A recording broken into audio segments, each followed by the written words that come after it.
Hello and welcome back to the JC channel. Today's video is going to be a very different video, as it's going to be a more personal video, which is going to be about my health condition. I have Crohn's disease, which I was diagnosed with in 2021. And so it's been 3 years since, well, coming up to 3 years since I've been diagnosed. And it's been a roller coaster of a time. So I thought for today's video, seeing as it's International Crohn's Day when I plan to upload this, the 19th of May, I thought I'd sit here with my note cards of what I've put down my thoughts on and just discuss my experience of Crohn's, because I was diagnosed at a younger age, but here we have it. So yeah, we're going to start with my cards and my experience. Just to preface, as I said earlier, this is a very personal video that I'm doing. And so with this, I do plan to go into detail about all the stuff that I've gone through, which is stuff I wouldn't really normally talk about and also don't really like talking about. But because I know there's other people who are in similar situations and might be going through something similar like I have, I just thought I'd just say all the stuff that I've gone through, just in case there's people out there feeling the same, so they're not alone. But yeah, so that's just the warning. Let's get into the video. Okay, so I'm going to start with going through the symptoms I was having, because this was in February 2020. So this was just on the cusp of the pandemic starting, because this was when I was still at high school. And with that, it was, we left in like March. And so this was like the month before. And I remember it's February because I remember I was having some of these symptoms whilst I was doing my birthday party, which is my birthday, February the 6th. And so, yeah, so here's my symptoms that I had, which, you know, led to the concern and eventually me being diagnosed with Crohn's. So I had bleeding when I would use the bathroom. This would be when I was going. And that's not really a typical thing you normally have. So again, I was really concerned with that. Loss of appetite, so it got to a point where I wasn't really eating much. Stomach pains and cramps, which is another regular sign of like Crohn's. Vomiting and nausea, again, not great. Dizziness, fatigue. It just a lot of the time it's just like I just felt like my head was spinning, and just I didn't have a lot of energy, and so it'd be like going out to do stuff. It's just also like social things, going to see friends, just doing day-to-day life as well. It's just very tiring and like hard for me to keep up with.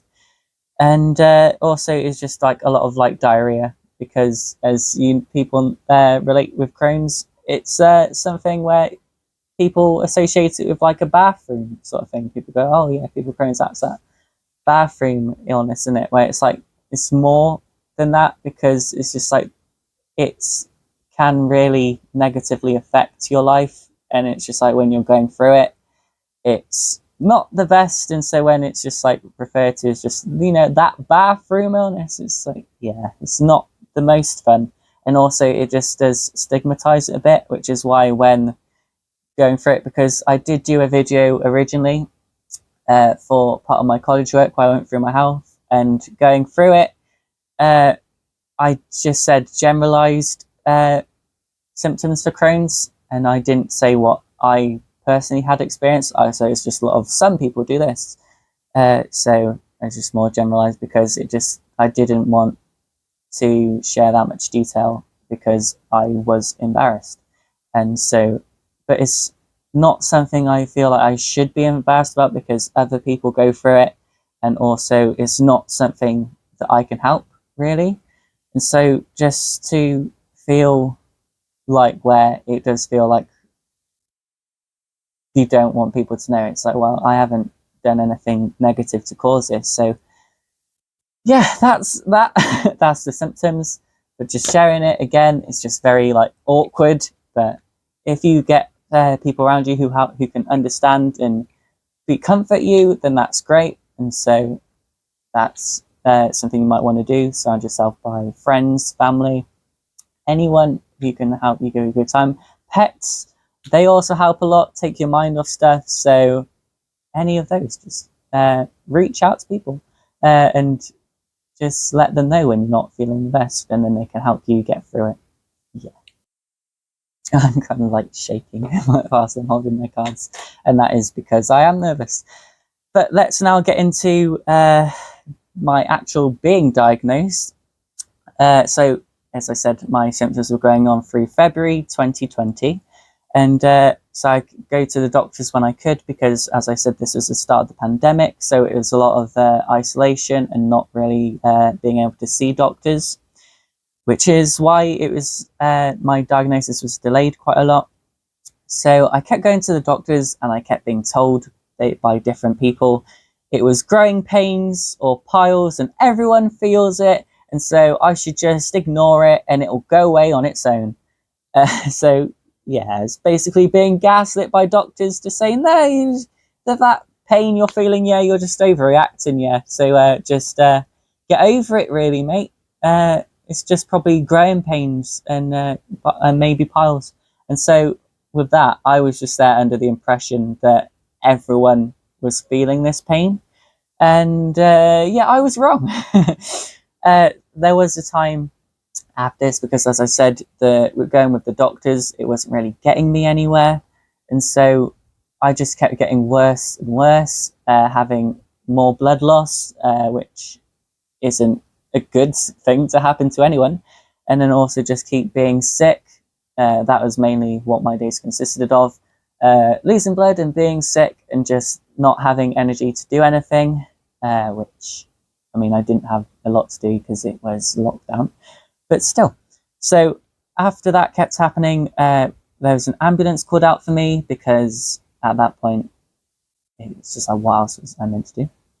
And so from there, because we called 111 and they suggested to get an ambulance.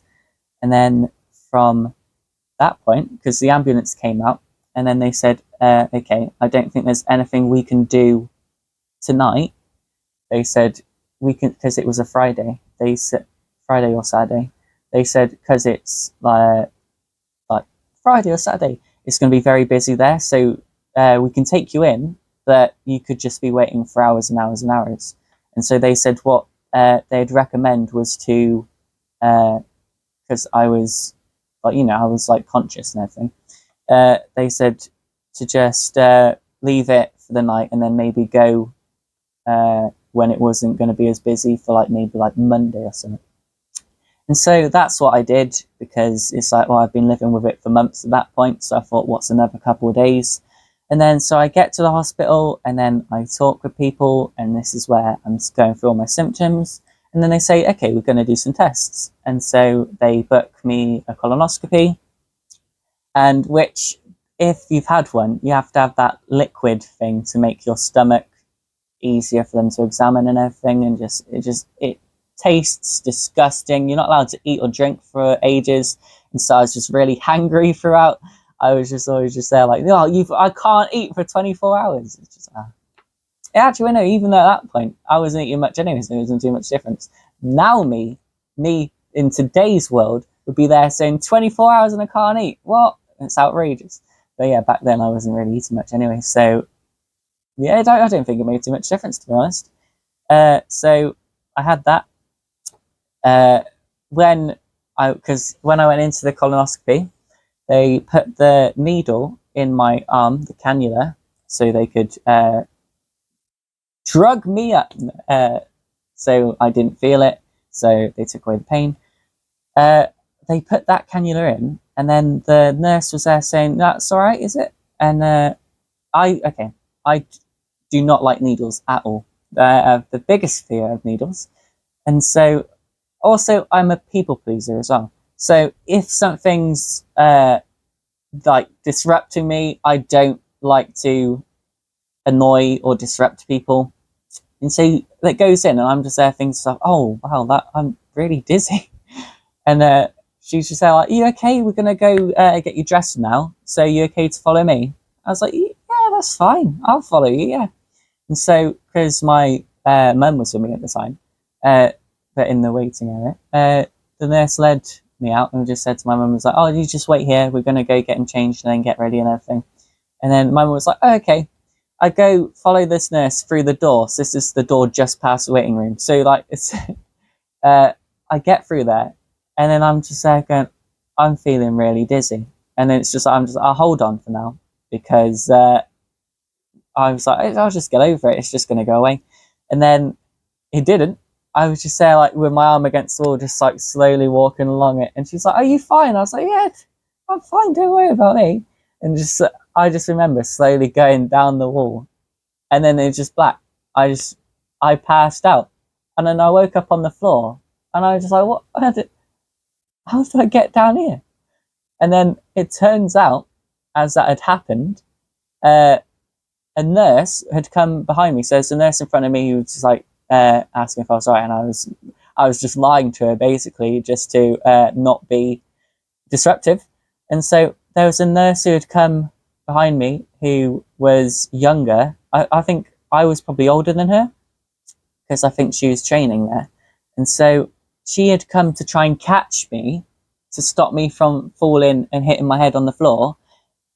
In that, because I was fainting, I had gone over her and we both went down and fell to the floor because I had just gone dead weight because I had no control. And so we both just ended up on the floor. And so when afterwards I got situated, she was just there saying, "Yeah, you fell over on me." And I was like, "What did I?" I'm so sorry. And then, yeah, she was explaining, she was like saying like, "Oh, what sort of stuff do you do?" And I was like, "Performing arts." And then she did ask me, and then she knew someone in my class. And I was like, "Oh, that's so embarrassing." Like, not only did I just fall on this poor person, but then also them knowing people in my day-to-day life. So that was awkward.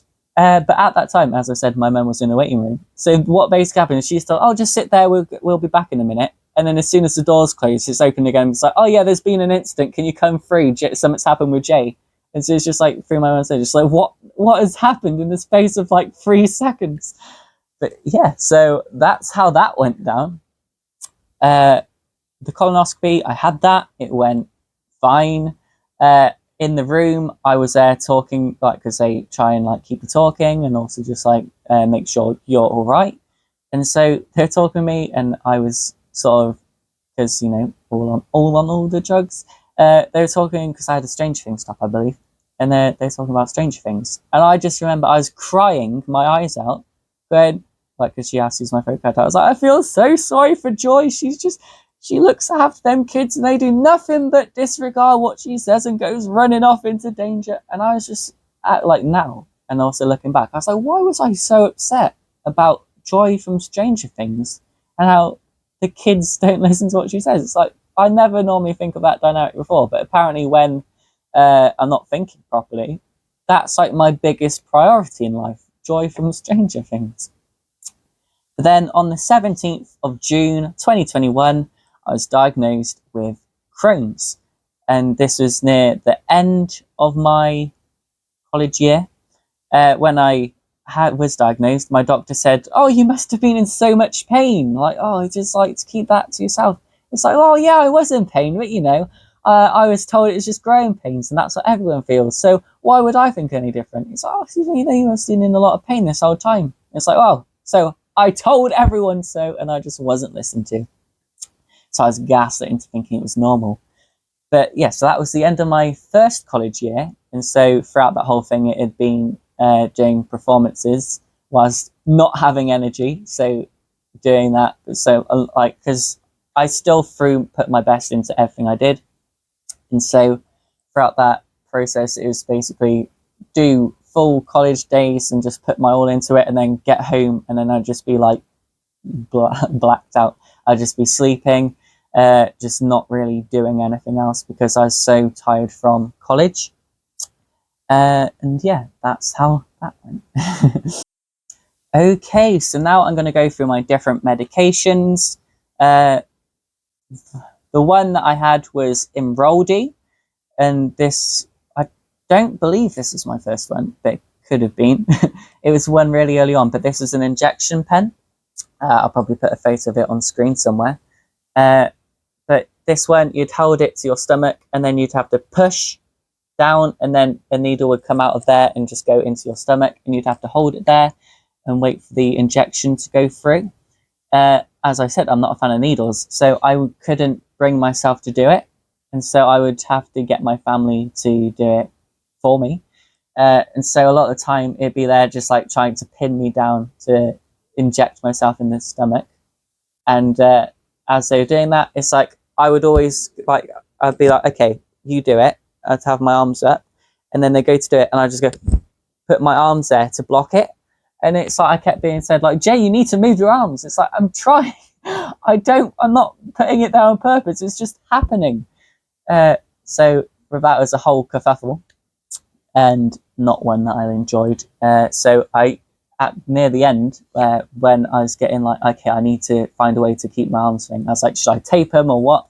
So I ended up, I would normally lift up the sofa, put my arms under the sofa, then let go. So my arms are trapped under there, so I couldn't put it on my stomach to cover it. And that's how I got around that. So yeah, that was my medication pen. And then they did also do another one where it was like an injection where you had to slowly press down. And for that one, we had a nurse come out to do that one, because normally with these medications in your home, they'd bring it out to show you at first with a nurse, and then they'd say, okay, do you think you can do that yourself? And with the other one, I was like, no, and my family can do it. And then with the Stella one, it's like I knew I would never be able to do that, and my family was there saying like, oh no, I don't think we can do that either, because it just seems like a lot of pressure and very like, So we had a nurse do that one, but then that one wasn't working, so then we moved from that one. I had Stellara at some point. I can't remember what one that is, because to be honest, I've gone through a ton of different medications. And then currently, my current medication, which, spoiler alert for the end of the video, is actually going pretty well. I am on currently infliximab, and that's something that is normally every 8 weeks. You have it intravenous, so yeah, an infusion, and it normally goes in my arm. And I've had one today, actually, as I'm recording this, and so it normally goes in my arm there. As you can see, that's from the sellotape to keep the thing in place. Actually, I'm going to say this wasn't here. You see this bruise? That was from a blood test a week ago, because I have to have blood tests a week before I have my infusion. And so that bruise there was from the nurse putting it in, and she was just like, whoosh. I swear, she was putting it in really forcefully at the doctor's. But anyhow, yeah, currently in infliximab. I also currently have Calci D, a vitamin tablet for like calcium, just to help with that, because I did have B12 injections as well before. I'm not on them now, because I've got my calcium tablets, and also my levels are fine currently. I also have omeprazole, whatever way you want to say it. That is for like heartburn stuff, because with my Crohn's, it's like I've got a lot of ulcers down my digestive system. And if you think about your digestive system, that's the mouth to your rectum. And so that's like, because before as well, because also it infects dentistry, because my mouth would be all like have different ulcers in it at times. It's okay now.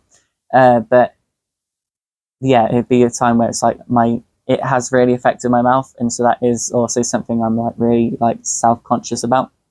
But I do let the dentist know every time I go there. I say I have Crohn's, and it does impact my teeth. And also, you know, with the heartburn stuff, that can also affect like enamel in your teeth as well, which isn't great, because then it makes your teeth weaker, and you know, I don't want to lose my teeth. And then I also currently have folic acid and methotrexate, because they go along with their infliximab, I believe.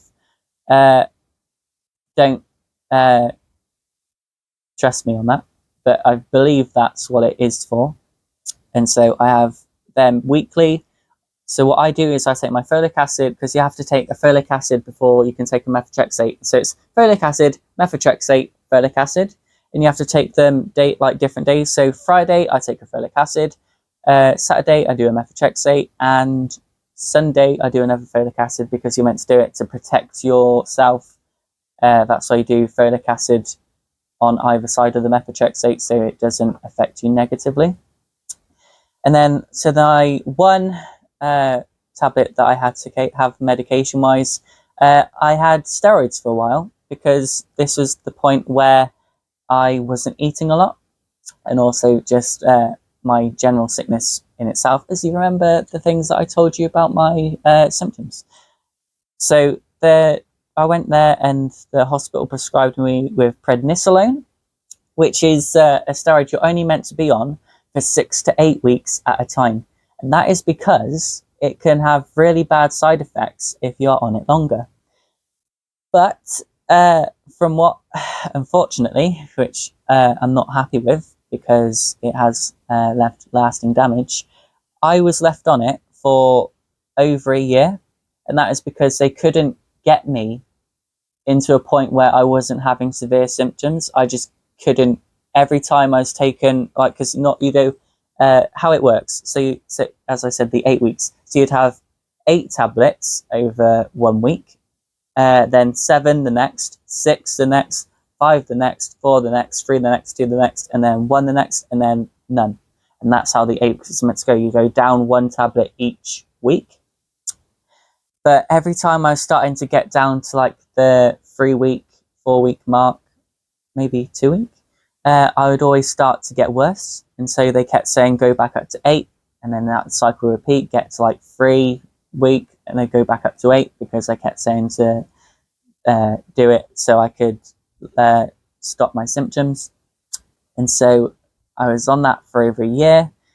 And so the positives and negatives, they helped me be able to eat food again, because at that point I'd get something, I'd take like 1 bite, and then I'd be like, I will physically be sick if I eat anything else. And so at this point I was rapidly losing weight, and so that wasn't great, and the hospital wasn't happy with that. And so with the steroids, they helped me be able to eat food and then also put on weight. So I'd become really overweight. Negatives is like stuff which really, it's just personally, it really upsets me. One was they gave me a moon face and acne, and at that time it was something I was really self-conscious with because I just didn't want people to think negatively of me, really. And I'll show a thing here now because this is something that I noticed this week. I had my college badge from that time, which I'll try and put here, and that was when I was having been on the steroids for a while, and so in that you can see I have a moon face as it is, and how puffy my face looks. And then I'll compare it to my now college badge, which was taken September, and you can see the difference in my face a lot. Like now, I haven't been on them for ages. My face has gone back to smaller, but at that time is I just didn't like looking at myself. And also nowadays, it left me with scars on my body, similar to like stretch marks, but I don't know, because I haven't really had a huge difference in my body weight over my size changing, as I've always been small. But again, this is something which I really don't like about myself, because it's just got to where I don't like people seeing it. It's something I had gotten better over, but it's just like, I know I just don't like how it made me feel, because it's just all over. There's just different like scar marks on me, and it's just I didn't like the way I looked. And so there's different things which I was self-conscious to do. Last year we had a trip to a Lido, which is like an outdoor swimming pool. And for the whole thing, I was just really nervous, like leading up, because I was like, I'm going to have to take my top off and everyone's going to see the scars. And so that's something I was really self-conscious over. But I did have my college friends at the time. They're still my friends, by the way. But they were there saying, like, don't worry about it. It's all right, because why would people feel the need to judge me? And that really helped my feeling of it. And I did go without my shirt, because I did pack a shirt just in case, because I knew how I was feeling. But after being reassured by my friends, I did feel better about myself. And so I think that incident was one that actually really helped me get over that feeling. So I'm very thankful to them. I have also had instances since then where it's like I did work recently, and I had to have people helping me get in and out of costume because I couldn't do it myself. And with that, there's a part where it's taken off and my shirt lifted, and the person was there saying, "Oh, are you okay?" And then it's like, "Oh, yeah, why?" And then it's like, "Because you've got scars on you."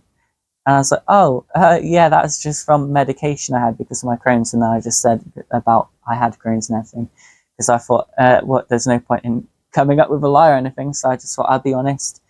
But yeah, so I'm starting to feel better about it now. It's still something I'm kind of I don't enjoy about myself, but that I can't do much about it. So I'm just trying to, not focus on that of what I can't change really. So we'll go into my next topic. Okay, so now we're going to go over my first hospitalization, which was the 2nd or 3rd of August 2021. And so what happened then is I remember it was a point where I was getting worse in my symptoms, and I was just really downhill. And so I remember being woken up by my parents one morning, and it was because they had been on the phone with my doctor earlier that morning, and they had been saying about how my symptoms have gotten worse. And so I was woken up because I was told, "Jay, you're being taken to the hospital for a couple of days." And so that wasn't fun, because I can't sit down and do nothing. I'm one of those people who are always active. It's like even when I have no energy, I can't just sit still.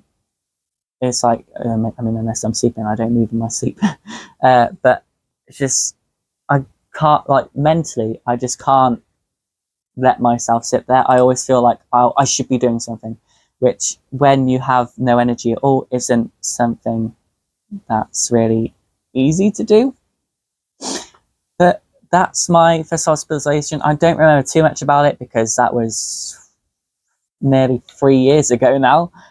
And so I don't remember too much about it. I do remember just not enjoying my time there. Actually, there was an old man who said he had Crohn's too. And he was very nice. He was very forward though, because it got to the point where he just said like, "Oh, I'll give you my phone number so we can stay in contact." And then I was like, "Oh, cool." So I gave him my phone number, because I was like, I can't just awkwardly sit here and go, "No, I don't want to give you my phone number." So I was just there like, "Oh, yeah, sure, here's my phone number," because he was also stood there going, "Oh, I'll message you to make sure it goes through." And then he did that. And then I have his number, and he's still saved on my phone. And so I just haven't messaged him since, and he hasn't messaged me. I mean, which I'm kind of thankful for, because I don't really want to talk to strangers. But it was just a fun interaction. He did get very angry at doctors because he was there saying like, "Oh, I want to be." No, he was there saying he was being discharged and he didn't want to be discharged. I think that was the whole thing. And so I was just sat there because he was so calm like a few minutes ago, and now he's just gone like up in the air like, "Oh, screw you then if you're kicking me out," and he's just like having a whole tantrum and everything. But yeah, that's how that went. Okay, so my next part is going to be something which I haven't really said to anyone about, and that is because it's something that I am embarrassed about, because for me, I'm just there thinking like I'm quite a young age, and so because I am currently 20, which means at 16 I was getting all these symptoms. So again, that's like 16. I'm like, oh, look at all my friends doing all this stuff which I can't do. And so that's like something that it's I've gotten better with it now, but it still does upset me from time to time when I'm just like, oh, I wish I could do that, but I can't. An example, I got accepted into a university in London currently, but I'm not going to be able to go because they don't do my healthcare over there for my infusions. And also getting back from London to where I am now is not something that's going to be cheap. It's going to cost a lot of money. And so with that, I'm just there going, okay, so this good experience I wanted to do, like do acting in London, perform on a London stage, all stuff that I can't now do because of my health. And that, as I said, it's something I try not to think about and like I don't get the main down. But that has been something that's really upset me for a while. And it's like, it still upsets me now, something that's just like, okay, so it's already keeps like messing up my life, what next?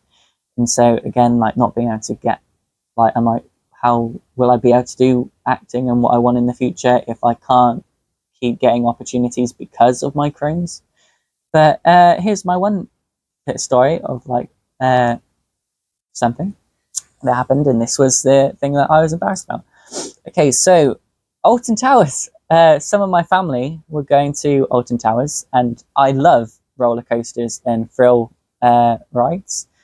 And I just always have, because my moral is like, oh, if I die on, like, because people normally go, oh, you could die on these rides. I'm like, well, if I die on the ride, at least my family can sue the company and get compensation, because like I'm like, yeah, I'm dead, but like, you know, like at least I'm good, because I'm gonna die at some point, so you might as well make money off my death, if you know what I mean. But yeah. Some of my family were going to Alton Towers. And again, I love the thrill rides, but at this point, it was where I was still pretty low in my health. I was quite ill, and I was having severe symptoms, and so I was very anxious over how I would manage to go to Alton Towers, because, you know, it's a lot of like fast rides and like chucks all about the place. So I think of like, I think it's Oblivion, where like you get like at the top and it stops and then it just drops you down. So again, worried about that. I spoke to doctors about getting Imodium or like other tablets that basically give you constipation, but they advised against it because they were saying, oh, it could actually make you worse, and so like they advised against it. And so what I had to do was have some sort of those like adult diaper sort of things, and it's like, it's just something that it felt really like, is demoralizing the word, demeaning? I don't know, like disheartening. But it's just something that I was very in my head over, because I'm just there thinking like people are going to notice because I had it under jeans, because I'm a jean wearer. Not much, well, still now sometimes for style reasons, I'm fashion, but I do now also just wear a lot of like jogging bottoms. But at that time, as I said, I wore those things, and then because I was going with my dad, my brother, and my cousin, it's just like I didn't want them to make fun of me for it, and so it was something I was very in my head about, and just like I was like, I really hate that I have to do this at such a young age. It's like, why am I having to think of these things and go through it when everyone else I know pretty much is just getting to go ahead and do things that they enjoy and not having to worry about stuff like that. And so my dad and brother knew, but I just again just like really didn't want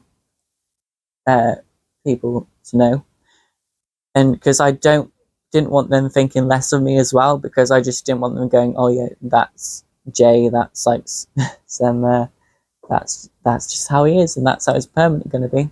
But it went all right, and I didn't have any incidents, luckily, because, you know, I do have self-control, luckily, in that department. I am able to hold stuff in. And there were a lot of people who sometimes can't in that situation. And so it's like, again, it's like, I know with me, I wouldn't judge people for having like to wear like an adult diaper or anything. And so it's just like, that's why it's hard, because it's like, I know I wouldn't judge them. So it's like, why do I feel so bad about it? So uh, again, it's just like, because, it's just, I don't want to be people like being horrible to me and judging me for stuff that I can't help. And so it's just that sense of helplessness of like, why am I having to do this? But that's how it went. It went all right. I didn't have any incidents. Everything went good. My family were there. They were really helpful, and they helped take my mind off it, and they weren't judgmental about it. It did lead to a thing of when I was with my cousin a few months later, and then he was just saying like, "Oh, so what? You have to wear them all the time?" I was like, "No, it was just that one day, because I didn't know what to expect going on like rides that literally shot you like 70 miles an hour. I didn't know how my stomach would cope." But yeah, so it all went fine in the end, even though I had a lot of stress worrying about it.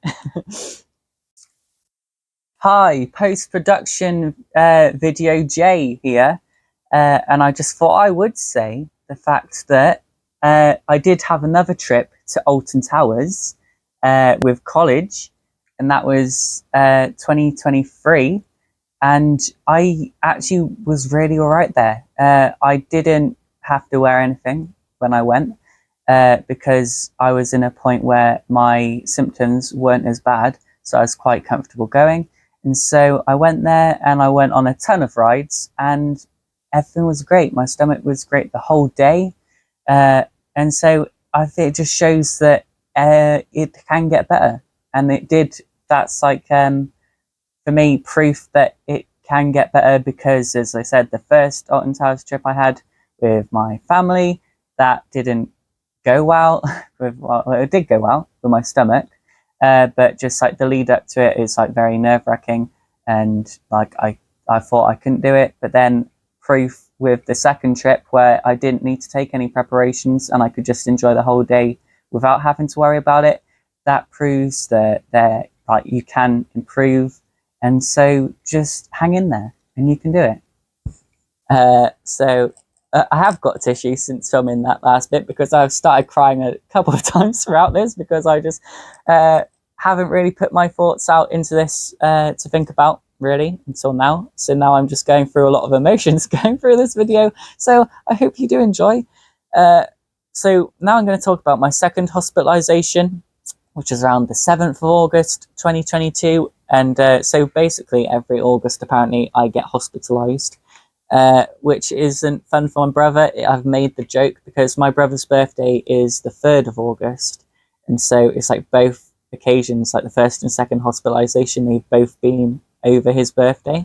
And so I made the joke of, oh no, it's just that I really need the attention of you. It's like, I don't want people like celebrating your birthday, so I'm going to go put myself in hospital to like to take that away from you. I mean, obviously I'm not, because that would just be really insane, but it's just really weird coincidental how it's just like always around his birthday I'm always in hospital. So I went to the hospital because they needed a blood test done, and so I went in, had my blood test, waited a while. So what I do was, I was like, okay, just a blood test, I'll just pack my bag, I'll put like maybe like, what did I put in there, like a book maybe, and then also I had my phone on me, of course. And so I go there, and then after the blood test, he's like, oh, can you wait a minute? And I was like, okay. Because he's there just saying he needs to check the stuff. And he does that, and he says, oh, actually, we're going to have to keep you in because your blood levels are really bad. And so I was kept in against my will, because I was just like, you want to do what? You want to keep me in hospital? And he's just like, yeah, we're going to keep you in hospital. And so from there, because we don't live near the hospital, because we live further away from it, I was transferred from the original hospital to a different one, and then from there, in the second hospital, I kept being moved around to different rooms, which isn't great when you just want to settle in and like get like, so at that point, I had my stuff. So when you're trying to put all your stuff out and go, okay, unpack my stuff, and then to be like, oh yeah, we're going to move you. Is that all right? Just, and then I was like, oh, have I got everything from my room before I get wheeled out? Because as I said, I went in for a blood test. So when they were there saying like, oh yeah, we're keeping you in, I was just like, I don't even have a phone charger. I came in for a blood test. I didn't think, oh, because like, I normally keep like charging my phone 100% before going out. I was just like, oh, 100%. I'm only going out for like a couple of hours. And so it's like, I didn't think, oh, I need a phone charger. And then it's just like, outright. So I did go to the hospital gift shop. And then, oh, I'm just going to pick up my card. I went to the hospital gift shop to get a charger. And none of them worked on my phone. And it's just like, I had to then wait ages for my family to be able to bring it in a different time. So I just, for that whole time, I was just like, oh, I can't let my phone battery get too low. And for that hospital thing, I was there for a week, a whole week of summer. And funny enough, that was a week that the country decided to have a heat wave. So I was just in a room where I couldn't really leave, and a heat wave's going on. And they're like, I think it was near towards the end of the heat wave, they decided to put fans in people's rooms. So that was days of just being really warm. And then also they'd be like, oh, you know what, we'll give people ice cream to help cool them down. By the time I would get my ice cream, it would be milk. It was just like, there was like, well, I was just always like, what's the point? It's that you get into me where it's already fully melted by the time you get to me. It's like, that's not going to cool me down, is it? He's basically just giving me a little pot of milk. Not that I'm angry. So yeah, it's there for a heat wave. And I did afterwards, when I got back home, even though the heat wave was then over, I did say to my mum, I was like, you need to put up the pool, like the paddling pool, for when I get back, because out of spite, I am sitting in that pool for not being able to cool myself down in a heat wave. Whilst I was in the hospital, I kept asking to leave because, again, I can't just sit down and do nothing, because I could be like, oh, watch a show. I get bored of the show because I'm just like, I can't just sit here and watch a show, even though there's nothing else I can do. I go, oh, I'll read. Sitting there reading, going, oh, yeah, word, and then like reading, but in my head I'm thinking like, oh, I'm so bored, I can't sit here and do nothing. Because like normally, when I'm at home, I'm there like, oh yeah, I can read, I can watch a show, and I don't think like that. But in the hospital, I'm just there like, even though I've got nothing to do, so I have these things like reading and watching a film, all I can think about is how bored I am. And also, because it was a different hospital, and it was far away because my mum can't drive, and so she couldn't visit me in hospital, and my dad lives in another city, and so he couldn't come visit me either. So it was at a point where I was just there by myself for days on end, and I didn't really have anyone to see, apart from nurses who, you know, they're great. So I just did keep asking Steve. I was like, can I go yet? Can I go yet? I'm good. Oh, can I go yet? Can I go yet? And it's just like, oh no, we just want to make sure, you know, all your digestive things are okay. And then it's like, because what they did was they made you keep a chart of what it looked like when you went to the bathroom, and like, oh, consistency, texture, what does it look like? And it's just like, that is just really to have to talk about on here, and then also just to actually have to write out just for people to go and read later on. It's like, oh. And so it's like, I kept asking to leave, and then he said, you can leave. And I did have people saying to me, Jay, you're rushing yourself out of hospital just because you don't like it. You should just stay there until you're better. But I was there saying, like, because stress is also a cause of like making my symptoms worse. And so I'm there saying, I will get better in a less stressful environment as well. And so it's like, if I was at home, I could, because in the hospital, all that was really happening was I was staying in the bed. And it's like, so I said, I could stay in a bed at home. What's the difference? And so I was let go. I was discharged from hospital. But I will say, and now I'm like, I don't really care. I mean, I just hold grudges, okay? So I was annoyed at the time, so I'm still kind of annoyed now. And that's how that works. So they said, oh yeah, Jay, you can leave. And so I was there waiting. and they said, oh, we just need to get your medication. And it'll be like 5 minutes. 5 minutes will pass. So I go, oh, just another 10 minutes. An hour later, I was still waiting for them to give me this medication so I could leave. And it's like, so I was just sat there going, oh my God, I've been here a week. I just want to go. But yeah, I was just, because these nurses were lovely and terrific at their job. But I was in the point where I was just like really pissed off because of just how bad I was feeling. I was just really eager to get home, and it's like I'm being delayed because they're just taking ages with my tablets. And so, I mean, it's understandable because they have got a lot to do as their job. And so it's like something I can't relate to because they just have a ton of pressure and different things to remember.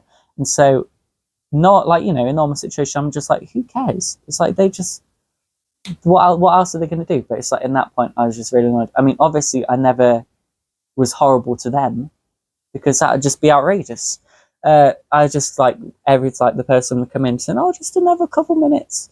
And then I turn to my dad and be like, it's a couple minutes. She said that like 10 hours ago and stuff like that. So I wouldn't say that when she's in the room there. I just talk about people behind their back.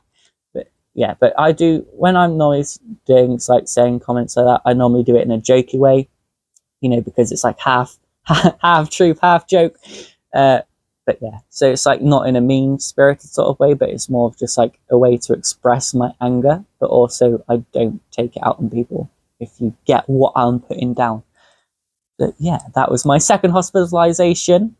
Okay, so this is where we get into one of my biggest annoyances. September 2021, I had the stress of moving. So during this time, I was in between houses because we had private rent at one house. And so, and then the woman decided, oh, you know what, I'm going to come back. And so we had to move house. And so we got all our stuff together.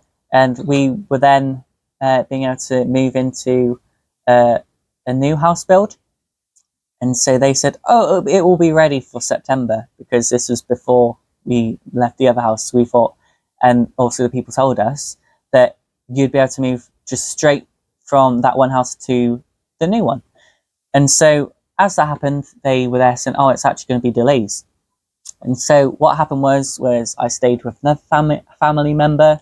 So it was me and my mum, and we stayed with this other family member. And this was at a point, so it's like the atmosphere there in that house, it wasn't the best.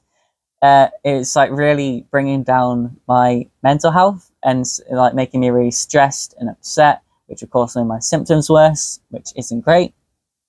And so what all that atmosphere led me to leave there and go to stay with my dad, who lives in a different city. And so as part of that, I also had to leave college for a while. I did let my teachers know, obviously. So what I did was I would like Zoom call them on like Teams, just so I could stay in touch and also keep up on work. Because as I said, what I was saying to them, I was like, it's not permanent. I'm not staying here forever. I'm just doing this because I don't really have anywhere to stay in the city. I said, I'm actually not nearby and there's no way for me to travel there. So I said, I'm just going to have to leave for a while.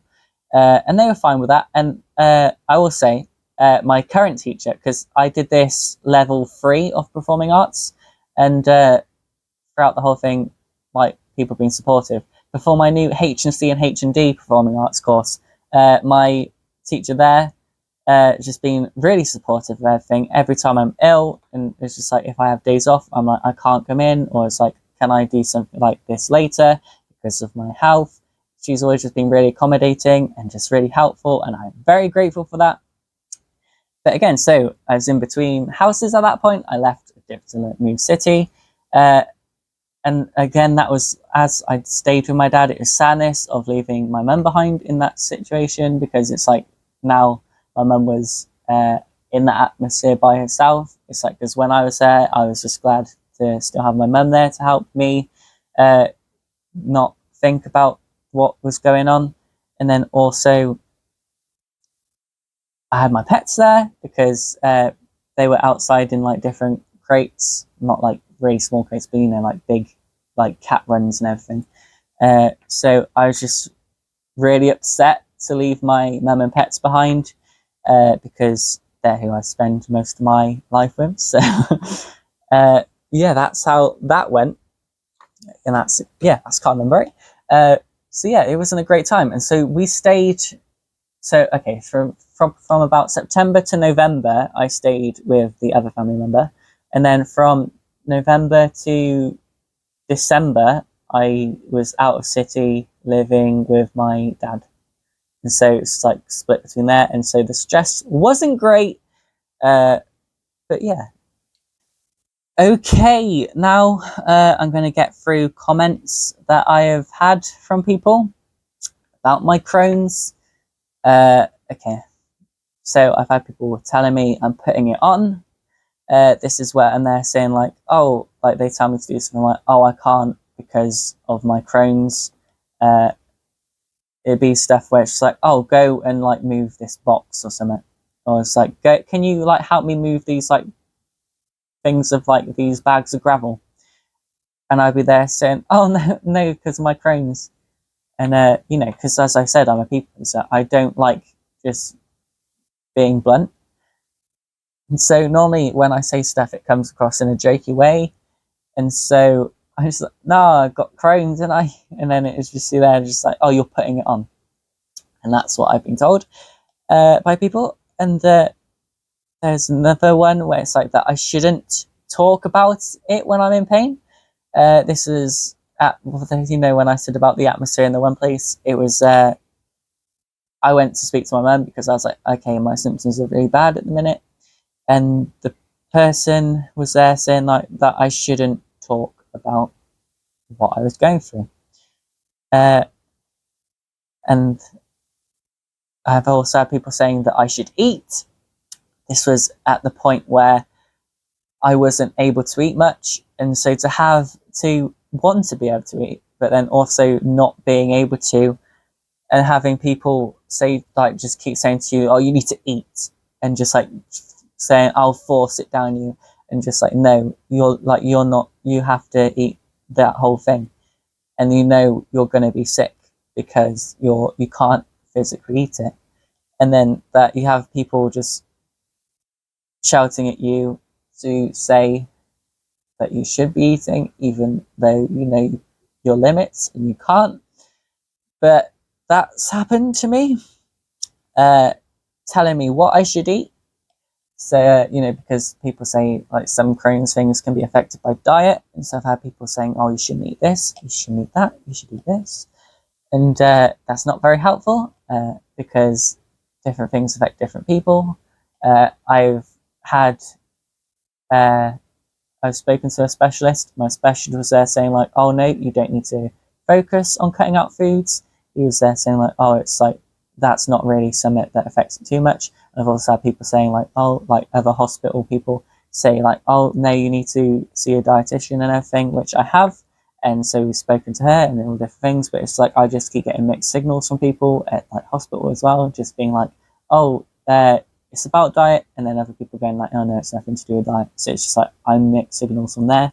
But to have people I know telling me what I should eat is not great. I had someone tell me I brought this on myself. This is when I was really low with my symptoms and how I was feeling, and just to have people saying, oh well, who cares, because you're bringing this on yourself anyway, you deserve it because you're not doing anything to help yourself. And it's at that point, it's like, well, I don't want to live like this. I'm doing everything I can to not feel this way, but to just to have people who don't know what you're going through properly, like to actually feel what you're going through, to just be like, oh well, who cares, because you deserve it because you brought it on yourself. It wasn't the best, and that's one of the reasons again where I left city for a while, being told that I'm not in pain when I am, Where so when it's there going like, oh, I get like that time where I'm just there saying that about my Crohn's. I said in a joke where I'm like, oh no, I can't do that, because I've got Crohn's. And people there, and they're like, no, you're not in pain. You should do it anyway. I can do it. Why can't you? And so again, like, because I also currently, because also with my Crohn's, it's like it's always up and down. So like I am not able to do anything set on. It's like with college, it was like where it's like, oh, I'm not sure whether or not I'm going to be okay to go in. It's like my symptoms are always up and down. I could be there like, oh, okay, I'm low on energy and everything, but I can go in today. And then other days I'm just like, I haven't had an hour, I haven't been sick, I can't go in. And so I've also had people keep saying to me, oh, why don't you just get a job? Because also this is at a point where people I know are driving, and also people are saying, Jay, you should drive to your hospital lessons. And because I don't drive, because how am I going to have the money to drive? I can't work, because even the hospital were there saying like, oh yeah, you shouldn't be working at this point because you're just going to make yourself more ill. And so it's just really upsetting to have people keep telling you like, you should do this when you physically can't. And when you try explaining that to people and they just go, I don't want to hear it, just, you should do it. And then there's one of the points where I was in hospital, and I was upset because I was there saying, what am I going to do? Because I was really upset, because I was just there like, how is this going to affect the rest of my life? Because they were going through treatments as well, because this was at a point where a lot of my treatments weren't working, and I was just really lost. And so I rang my mum, because I was there saying I just really don't know what to do, because I want to do acting in the future. And I said just like loads of stuff. It's like, how is this going to affect me? What if I can't? What if I just don't have energy? What if I have to have surgery and stuff like that? And there was someone who was near my mum, who's like another family member who was with her at the time, but not in person, on the phone, on a different call, but they could hear the conversation. And I heard them, they were just like, oh, shut up. I can't be bothered to listen to him complain. I'm hanging up. And so that has just made me cry a lot on that day, because I was like, I'm in hospital, I've got no one able to visit me. I'm really at a low point because nothing's working. I just keep getting worse and worse. And then to have someone you know and someone who you care about just say that about you, it was just really upsetting. And so I cried on the phone. Then my mum tried to cheer me up, but it's just really hard. And there are more comments I've got, a lot of negative comments. These are just things I could think of in like the 5 minutes I took when I was making the notes. But it's just, even though it's like I'm doing better now, these are just things that stay with me, because these are, funny enough, these are all things that have been said by people really close to me. And so it just really hurts. There's people who you should be closest to, who should be there for you, who have said stuff like this. And it's like, I'm okay with a lot of them, like, get on well with them, but it's just these things that they have done. And it's just like, I know they haven't thought twice about it, but it's just, it stays with me, because I'm like, you think that about me? And so it's just really hard to forget that people have said. But yeah, that's comments that I have received. So if you have people around you who are making you upset about stuff, just know that you are not alone, and it does get better. And hopefully there are people that you can talk about it through. I had my best friend. I would always ring her when I was upset. And I had my mum as well. who I would ring when I was upset, and they were both there to help and support me, and it just really made things better. So if you can find anyone who can help you get through it, even if it's a pet, I know mine helped me, but do that, because you deserve to be happy, and no one should tell you how you should feel or make you feel less than. Yeah. Hey, this is post-production Jay. I just wanted to cut back in and say about the video, because going through and like looking at to edit, I did see that I was very emotional in this video, which I did not expect when I set out to record it. I just expected to just go and say about my Crohn's journey and it to be a simple video. But after recording, yeah, I was quite emotional in it, and I think that's because of like the vulnerability of sharing my experience, and also because after having all that stuff, I haven't really thought about it in a while. I've just been trying to just like carry on, because it's like there's no point dwelling on stuff that is in the past. And so going back through it, because for this video I wanted to share the stuff that I've done, that's where it's like more heightened emotions, and like looking back, I'm just there like remembering how I felt in that moment. And that's why when recording this, it's like quite emotional. But yeah, I just wanted to let you know that I am actually in a great place right now, and I'm very happy. And like with the stuff like the comments and everything, it's like those normally come from people who aren't aware of what you're going through, and they can't relate to it. So it's like sometimes they try and say stuff to help you out, but it doesn't. And also sometimes it's just ignorant comments. And so it's like with that, it's like sometimes I still get stuff like that today, but I don't let it affect me as much as it used to. I think normally because at the start of my Crohn's journey, I was just more upset by it, because it's like a change in my life of like, now I've got this illness, and then I've also now got people like saying stuff about me, and it was just like quite not great at the time.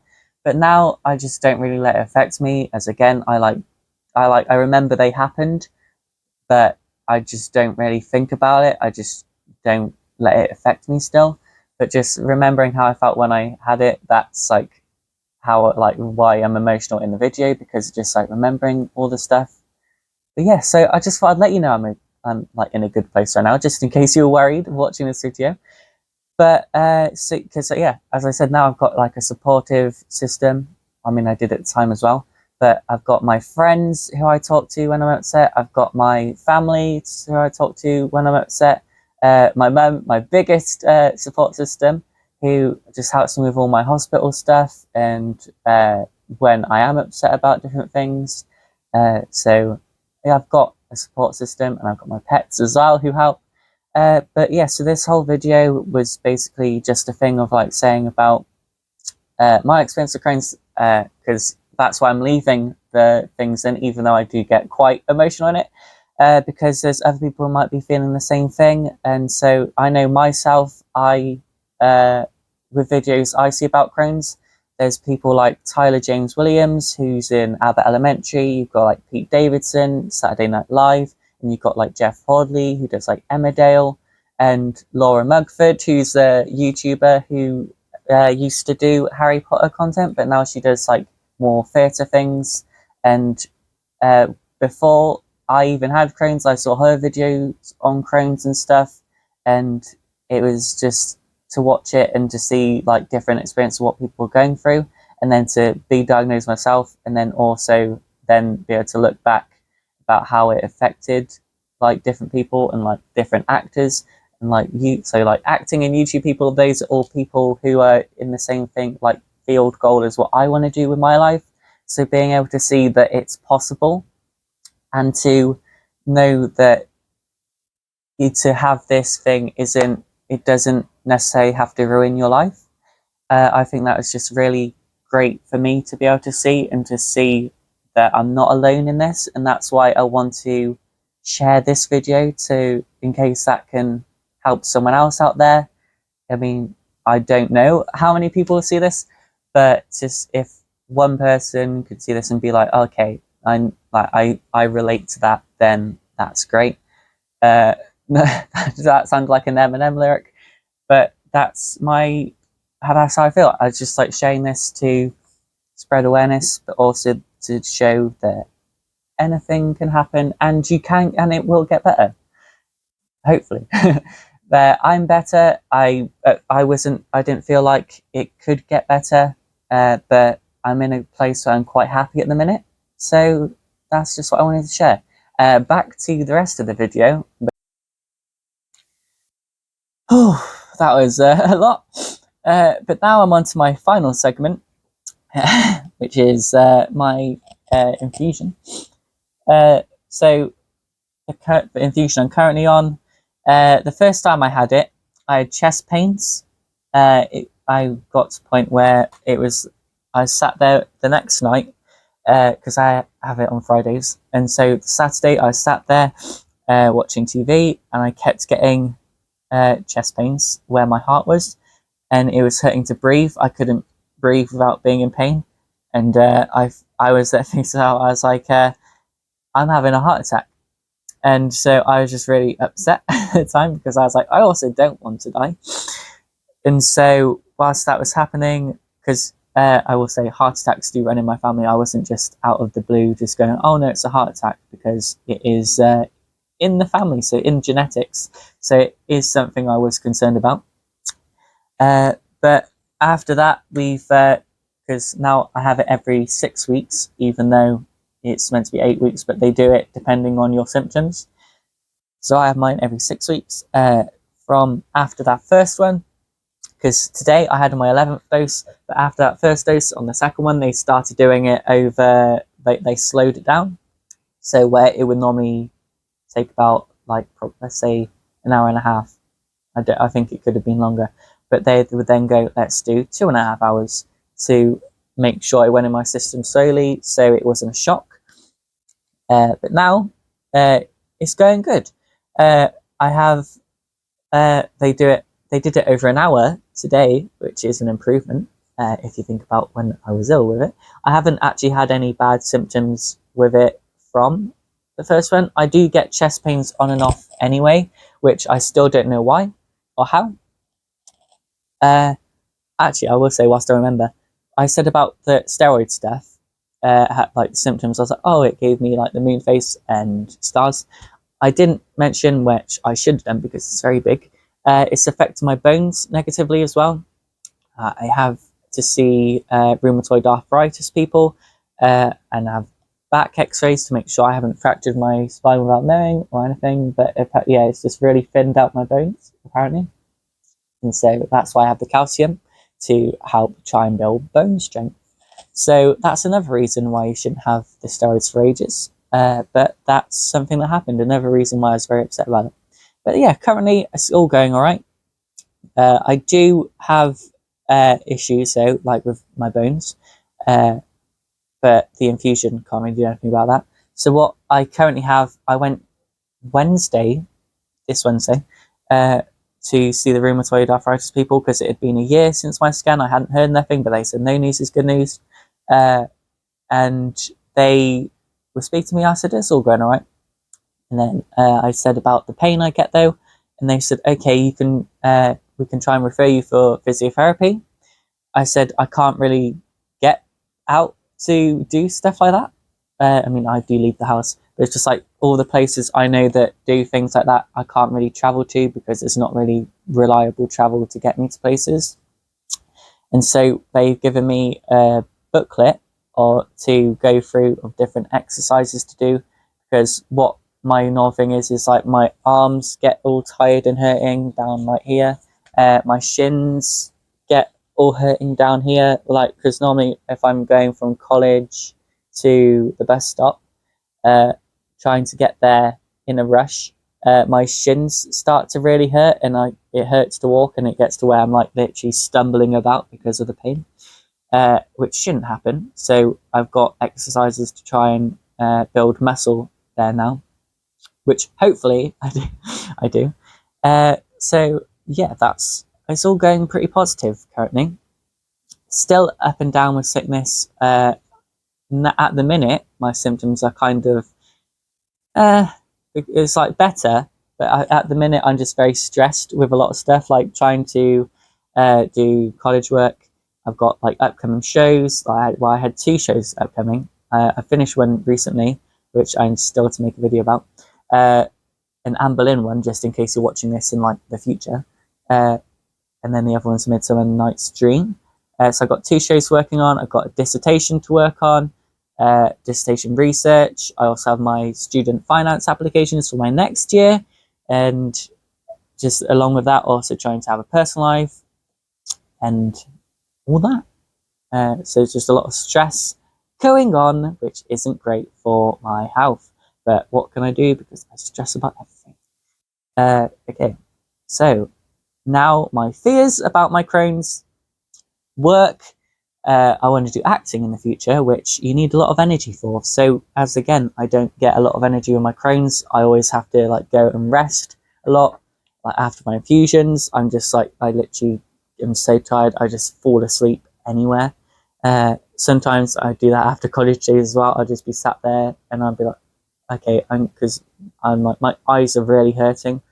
I need to just sit down a minute, and then I just fall asleep. And then I wake up and I'm like, has it been 20 years or something? But it's like with that, so I'm just like, how's it going to impact my work? It has already impacted. As I said, I wanted to go to London and I can't because of my health condition. Also fears of like discrimination in different workplaces. So it's like, are they going to be accommodating with my illness and stuff? I did also have a talk early on in my journey where it's different options for medication and like different things of things to try and get you in remission, because I should have probably said this near the start, but Crohn's is a lifelong illness. There's no cure, so they just try and get you in remission, but that you don't stay in remission. Like, well, hopefully you do.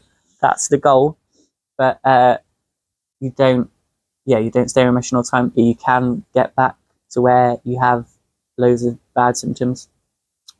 And my doctor said one of the things could be they do surgery and have a stoma bag, which is there's a positive thing because it does really help people who have severe symptoms. And there have been people I know who have it. There is no one in my family who has Crohn's. So even though it's like people say it's a genetic thing, there's like no one in my family who has it or who's known to ever have it. But there's been people like I've known who's had stomas and stuff, and so I know it's a positive thing for people. I just know I personally would feel very uncomfortable with one, and also it's a big change, and it is upsetting for people to have that happen, to like not even be given a choice just to live a normal life. You have to go through this, and it's like that's something like this is really taken for granted by people who are more able-bodied. Also, I have fears of it impacting like dating life and everything, because it's like it's a lot to take on, because it's like it really tires me out trying to get through Crohn's. Then it's like trying to find people who will be understanding with you, to know when you're not ill. Because like, I saw a post the other week on like a Reddit thing on the Crohn's page, where the person was there saying like, oh, am I wrong for wanting to leave my girlfriend because she lies down all the time, like has to rest because she's got Crohn's? And it's like a lot of people there like, well, yeah, you knew she had Crohn's going into it, so why get into it if you're not going to be helpful or understanding? Because his whole thing was like, oh, she's ill a lot of the time and like sick constantly and like no energy, and yet she doesn't go around doing loads of housework. It's like, well, yeah, because she's sick. And so it's like there are people out there who really don't understand. And so that's why that's a fear of mine, because it's like you don't want to live your life alone, but also you don't know how people will accept you. So that's the whole thing. But yeah, the last bit, how I'm doing now. So I basically covered that. I'm doing better now than when I was first diagnosed with Crohn's. But yeah, so basically I'm all good now. All my blood results, I'm not all great, I'm better, all fixed. Yeah, no. I'm still quite ill. I'm not in remission. I still have to have a lot of medications and worry about different stuff. But I'm feeling better, not to a point of where I'm normal, because to be honest, I don't know if I'll feel normal. I haven't personally felt normal yet. This has just been 4 years of not being my old self, and this is basically what I'm used to now, not being myself. But yeah, so currently I'm doing better than I have done with Crohn's. Not the best I've ever been in life, but best that I've been after Crohn's. A after Crohn's. So my blood work's looking good. My scans are looking good. My infusions are doing good. So hopefully I'm on the right path. But that's all I have for today. I'm hoping I've got enough space to edit all this. Happy International Crohn's Day, because I'm hoping this goes out on the 19th of May. Yeah, we'll get it done. I'll get it done. But thank you for listening to me waffle on about myself for ages. And I hope you gain something from this. Maybe you have Crohn's and you feel seen. Maybe you're someone who knows me personally, to which case I'm sorry you had to listen to all that and watch me cry like 20 times. Maybe you're just someone who wants to learn. Thank you for watching. This has been a different style video, and that is one of the reasons I haven't done my podcast for a couple of weeks, because just getting ready for it. But yeah, that's everything for today's video. And have a great day. If you've got Crohn's, you've got this. You can do this. You're strong. You're better than you think. Everything's going to work out. And people care about you. I care about you. I hope you get better if you've got Crohn's, because it's just really shit to have to deal with. So wishing you the best, and I hope everything goes well for you and that your journey gets better. Thank you for watching.